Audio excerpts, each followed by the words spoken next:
difficult, but we are gonna do it. So the reason why I haven't really been, active on here, I got my COVID shot, like the first one.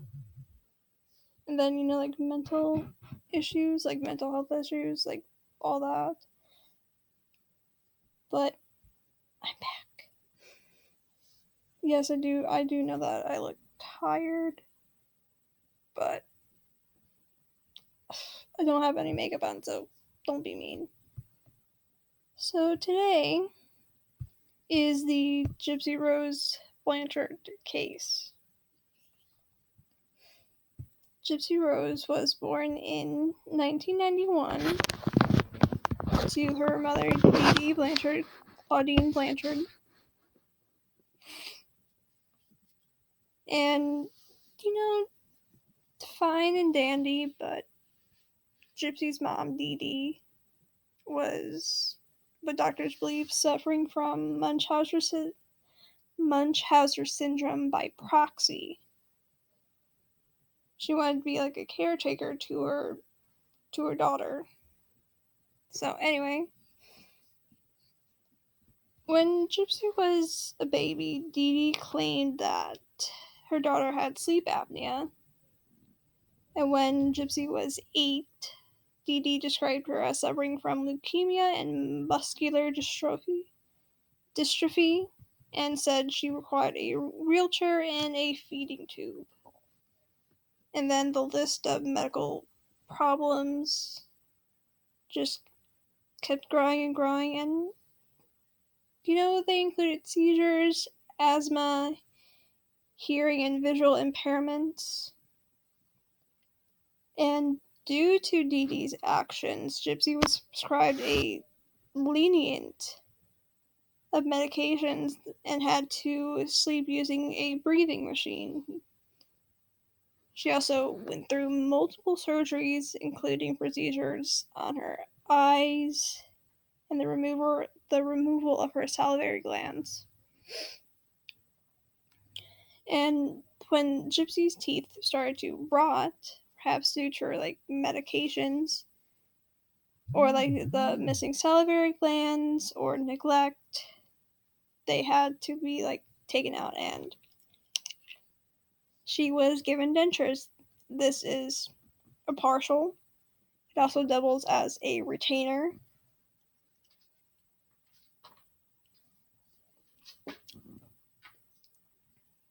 And these 2 teeth, I wasn't born with them. I don't have the adult ones. So I have this. It's kind of gross right now, but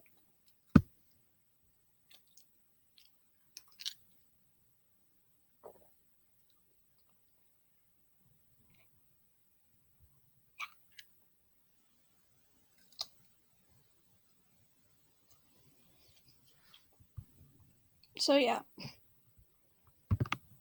And as someone that has this, I can't imagine not having any teeth, because I would be so self-conscious about it. So let's continue. And people know that all this was untrue. It was false. Yet because Gypsy could walk, and she didn't need a feeding tube, and she did not have cancer. Her head was bald because Dee Dee kept shaving off all of her hair.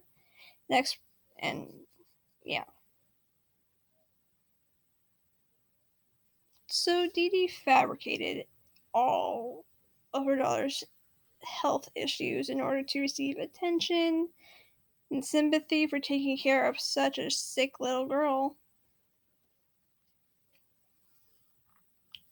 And Dee Dee appeared to be charming, devoted to her daughter, so people believed her, and medical tests showed inconclusive or contradictory results regarding Gypsy's diagnosis.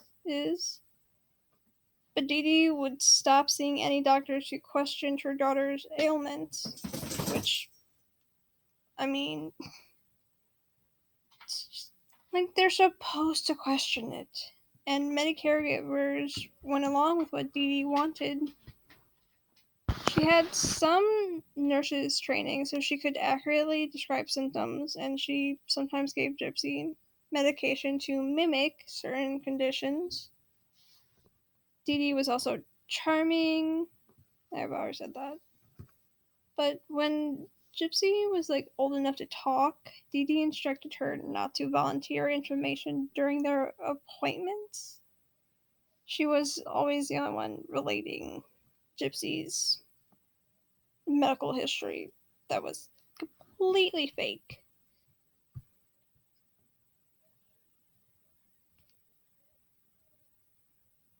And, like, worst of all, Dee Dee told her father that Gypsy had a chromosomal disorder that had led to her many health issues. And he had complimented her for her devoted care. But when some of Dee Dee's family began to notice that Gypsy didn't really need a wheelchair, they asked questions, and Dee Dee and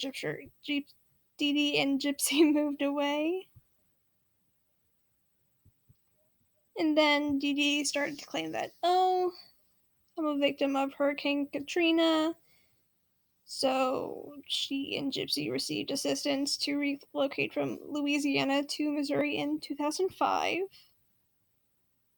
There, Dee Dee continued to bring Gypsy to doctor's appointments, and the hurricane, provided an excuse for missing medical files, which, like, 2005, yeah, everything was, going into, a system. It was going into ATIS, but apparently not that.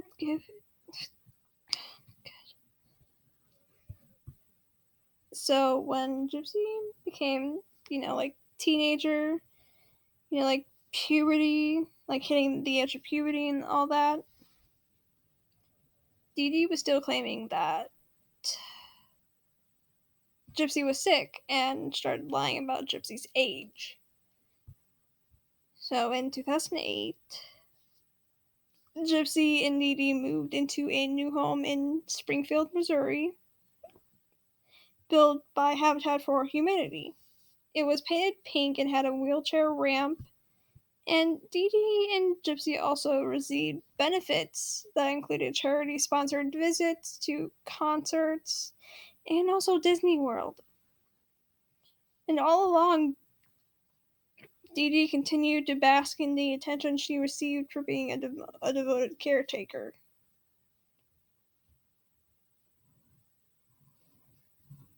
And, at age 14 for Gypsy, she saw a neurologist in Missouri who came to believe that she was a victim of Munchausen syndrome by proxy. However, the doctor never reported her case to authorities, and in later interviews he stated his belief was that there wasn't enough evidence to act upon. And then in 2009, an anonymous report was made to authorities stating that Dee Dee's account of Gypsy's ailments had no medical basis to it. Thank God. Thank God. And this resulted in two caseworkers visiting their house, but Dee Dee convinced them that there was nothing wrong.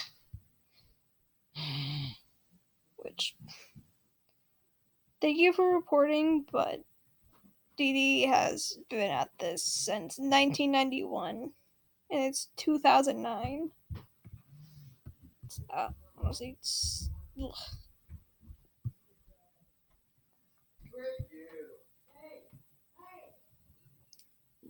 And as you know, Dee Dee kept lying about Gypsy's age, going so far as to alter the dates on Gypsy's birth certificate to make her daughter seem younger.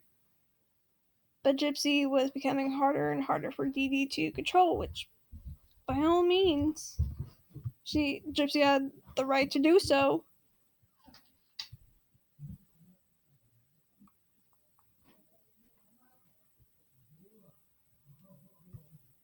So let's jump.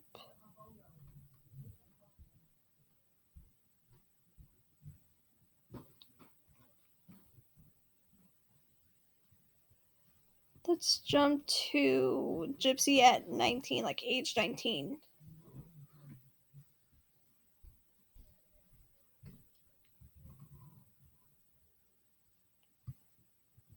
Gypsy was 19, over 18, so she wasn't a minor, but Gypsy met a man that she met at a science convention, which don't do that. But Dee Dee soon tracked them down via mutual friends, and she convinced the man that Gypsy was in fact a minor when she was actually like 19. This was in 2011. And according to Gypsy, Dee Dee smashed her laptop and physically restrained her to the bed after they returned home. Gypsy has also stated that Dee Dee sometimes hit her and denied her food. So on top of Munchausen syndrome by proxy, she was abusive to her daughter, which that causes a lot of issues in and of itself.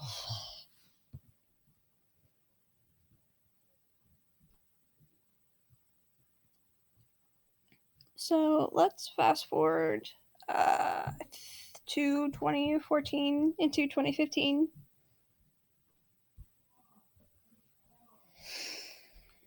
Gypsy eventually got back online, and she joined a Christian dating site where she met Nicholas Godejohn.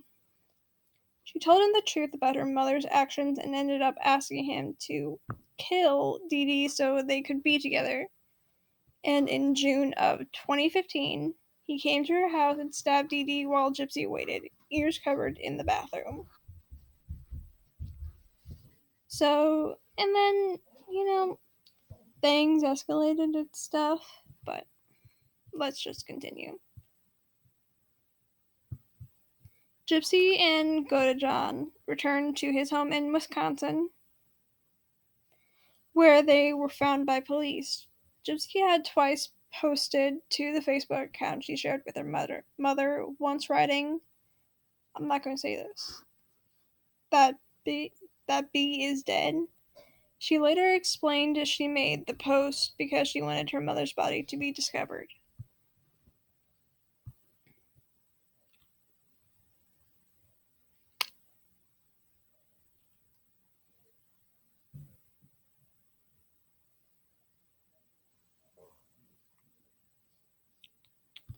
So yeah.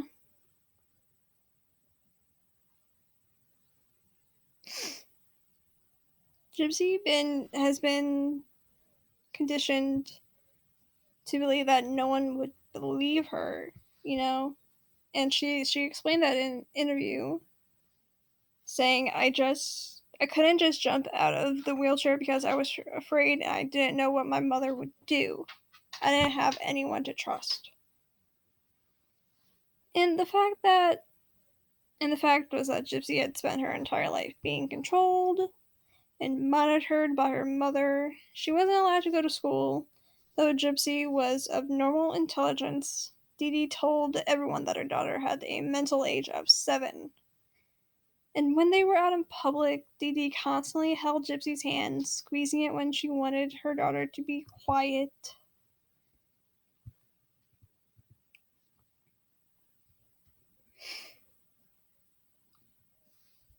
Then Dr. Mark Feldman, an expert in Munchausen syndrome by proxy, said that Gypsy's life and actions was, quote, the control was total in the same sense that the control of a kidnapped victim sometimes is total. Her daughter was, in essence, a hostage, and I think we can understand the crime that occurred subsequently in terms of a hostage trying to gain escape, end quote. Sorry, there's something in my eye.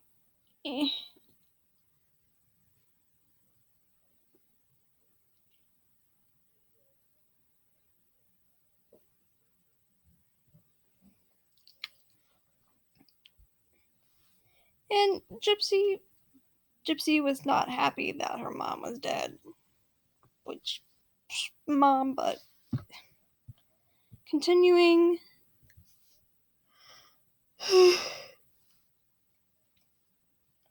As Gypsy and medical records documented the abuse she'd been subjected to, the lawyer was able to arrange a plea deal for the charges she faced in Dee Dee's death. And in 2016, Gypsy pled guilty to second-degree murder and she was sentenced to 10 years in prison. So she'll be eligible for parole beginning in 2024. Godejohn was found guilty of first-degree murder in 2018 and was sentenced to life in prison. Gypsy has also stated it was only after Dee Dee's death that she realized the extent of her mother's deception. While Gypsy had known she could walk and eat regular food, she had believed she had leukemia. And today, Gypsy is healthy. She's also said she enjoys more freedom in prison than the life she shared with Dee Dee. However, whenever asked by Dr. Phil if she was glad her mother was dead, she stated, this is a quote, "I'm glad that I'm out of that situation, but I'm not happy she's dead." End quote. So Dr. Phil talked to Gypsy Rose. That's fun. So that was the Gypsy Rose Blanchard story. I need to get the Gerhat of decision. Yes, I'm in bed. Don't judge. I'm tired. And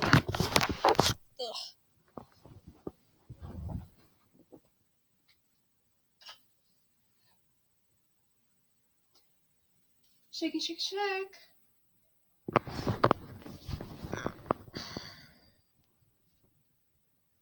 Oh, I stood up too quickly.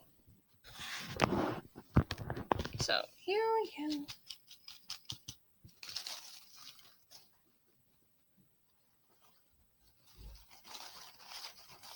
Just messing them up a little bit.